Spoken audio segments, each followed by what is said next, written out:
Hi guys. So now we're now on our part 3 of this PMS 2025 version of video. Actually part 4 kasi yung overview nandito na rin sa aking YouTube channel. You can check it out. Yung how to observe the non-classroom observable. I mean, how to meet the non-classroom observable and how to meet the classroom observable indicators are also in this YouTube channel and my videos. So if you want to visit those first before this topic, you can go and check it out first. Alright, so nandito na po tayo on how to answer the EIPCRF. Of course, meron tayong EIPCRF no nasasagutan after all of this classroom observation, after all of gathering our non-classroom observable indicators. So, meron tayong Google Drive, no, na nandito. This is also from the memo. Ayan, si IPCRF, ayan, nandyan na. So, we will just click this one and, of course, click the download. So, after downloading it, don't open it yet. Go to the folder of downloads here, like me, and then this one. Right click this one and then go to properties, then click unblocked. Okay, after clicking the unblock, there you can click the apply and then click OK. Right, and then you can now tap it double times. Okay, and then you can now open the IPCRF this way. Okay, so enable content lang. So iba, kung hindi po siya talaga gumagana, then let's try na lang another way. So, like this pa rin, kung makikita ninyo, ito po ay version 4.3 na po. Okay, so first we will write here if we are proficient or non-proficient. And then after that, that's not yet the end. Meron po tayong ditong number of classroom observations. Ayan, may bago tayong feature.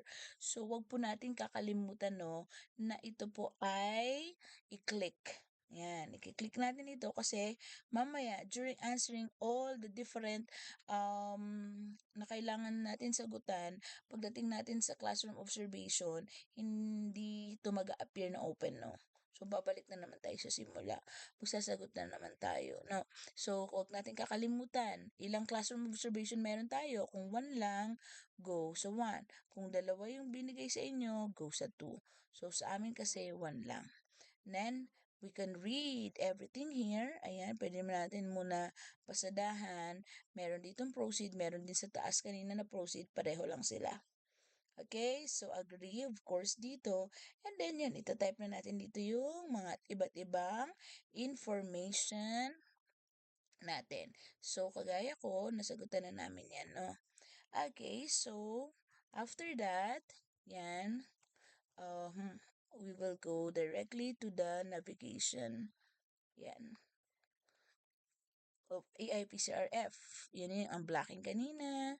Ito, don't forget to do that. Kasi yung ganito yung magiging result. Ito lang yung nagwa-white, no? Dito lang sa blank na to yung nagwa-white. Then yung iba, hindi po sila magwa-white kasi nga po, hindi natin na-click yung nandun po sa classroom observation. Kaya nga po, sabi ko po sa inyo, we have to be careful. Kasi nga po ay, para hindi na tayo paulit-ulit, no? Nasasagot ulit ng kung ano-ano pang mga kailangan sagutan. Kung ito po ay hindi natin mafe-fill inan. Ayan, nakikita natin, napapansin natin dito, no? Kulay blue po siya. Kulay blue yung ating nakalagay dito. Ayan. Blue. Yung nakaputi lang po ay yung dito. Yan. Kaya be careful po. Kasi uulit na naman tayo ng iba't iba nating gagawin from the very start. So, ayaw naman natin po yun, no, na tayo ay umuulit. Next, ito po, ilalagay natin yung mga information dito. Ayan, kung anong region po natin, and ano po yung ating division, municipality, school ID, name, school type, urban or rural, very large po ba tayo, or Hindi po. So, ayun yung mga ilalagay po natin diyan. Yan, particular ako dito, ni-remind ko lang po 'no, na dito sa ating curricular classification, dapat pare-pareho po lahat ng teachers natin dito sa ano na 'to, school type, school size, and curricular classification. Kasi 'pag in-upload po ito ng ating in-charge doon po sa EIPCRF, website po ng DepEd, nagpa-pop up po ito 'pag mali 'no, yung isang buong school. Kasi mapapansin niya na yung majority of the teachers are iba yung pinapasa pero may isang nagkamali or dalawa, tatlo, nagpa-pop up po yun doon 'no. Kaya ano, nakalagay po rin sa akin dito na reminder. Yan, titingnan po natin ano po ba yung classification, curricular classification po ng ating school. Kasi meron naman po yan, iba-iba naman po yung ano natin 'no. For example dito, 'pag clinic natin yan, marami namang options po diyan. Kindergarten lang ba, grade 6, ayan, magiging careful po tayo. Babasahin po natin at least 'no, kung alin diyan yung ino-offer ng ating ano po, ating school. Ayan, sa school size, dalawa lang po yung offering dito. I mean, sorry. Dati kasi dalawa lang 'to. Ay, ngayon apat na, 'yan. Sa school type pala yung dalawa, sorry. I stand corrected. Urban or rural. Okay po? So, yun po ha, pipiliin natin ng maayos po para hindi pa ulit-ulit yung IT officer natin na mag-a-upload po nito. Ayan, yung names po nila, kagaya ng nakalagay po diyan ay naka-caps lock po. Yun po kasi yung nire-required na ano po natin 'no. Actually, magpa-pop up naman po yun doon. Check natin. Magpa-pop up naman po dito. Meron, ayan o, nakalagay na note, format all caps lock. Ayan, all caps lock. Makikita naman na po natin dyan. And ito po yung ating other details. Next, ito po, yun yung tin natin, input daw. Nakalagay na po dyan kung ilang digit number. Pag nagkamali, go. Uulitin. Yan, dito po medyo nagkakaroon tayo dito ng confusion 'no, sa grade level TOEFL. Kasi before, halimbawa ako, dalawa talaga yung grade na tinuturuan ko, grade 11 and 12. Pero 'pag hindi ko kasi clinic-click itong ano, itong nakalagay dito na multi-grade, ayan yung dito po. 'Pag hindi ko siya clinic-click, hindi siya nagpo-proceed, nag-e-error siya minsan 'no. Pero i-try lang din po natin kasi nakalagay naman dito na 2 or more grade level. No, in a class. If multi-grade, in a class. So, meaning within a setting, yung nakalagay naman po dyan. No? Pero kung hindi nga po natin na ano yan, hindi naman gumagana, i-click na lang po natin. Select 2 or more grades. Ayun, select 2. If multi-grade, select 2 or more grades. Ayun naman, very clear naman na nakalagay dyan. Na kapag 2 or more grades daw, 2 or more grades level in a class. If 2 or more grades in a class, yan. Pero nga, hindi siya kasi nagpo-proceed kapag ano. So, ito naman sa area of specialization, is area of specialization nyo po yan ha, hindi po area taught. No? So, ibig sabihin, kung nagturo ka ng Filipino, pero yung specialization mo, yung natapos mo talaga, is English, ilalagay po natin dyan English.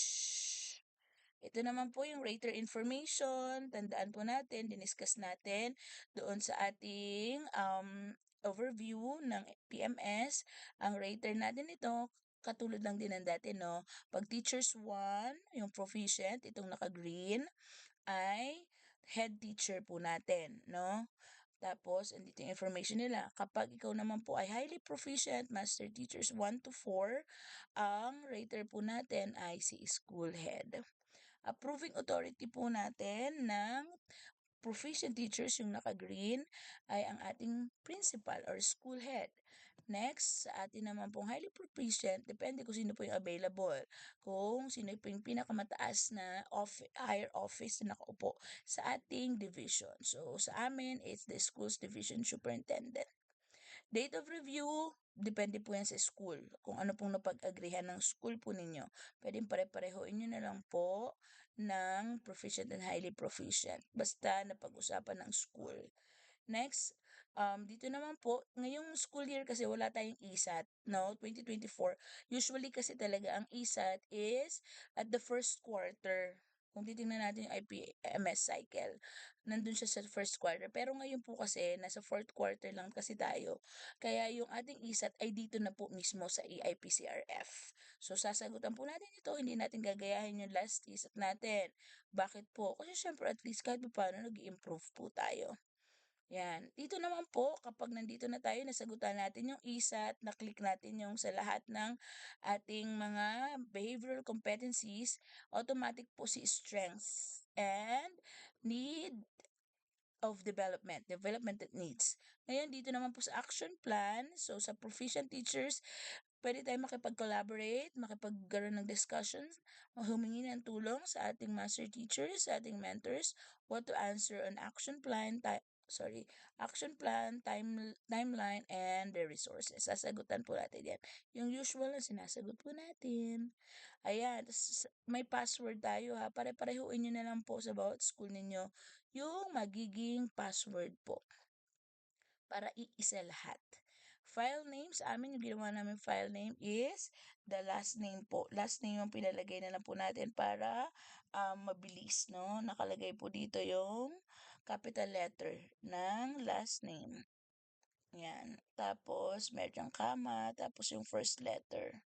J period, tapos ayan, underscore. Hindi ko na pinabura yung nandito para dire-diretso yan na lang din po yun, no? Kapag in-upload natin sa uploadan po natin ito ay mabilis or iisa na lang. Malolocate na natin, no, kung saan doon sino pang hindi nagpapasa. So, for more questions, don't forget or don't hesitate to comment down below and sama-sama natin sagutin lahat ng mga tanong na yan. Thank you very much again and God bless you. Ingat po palagi. Bye-bye.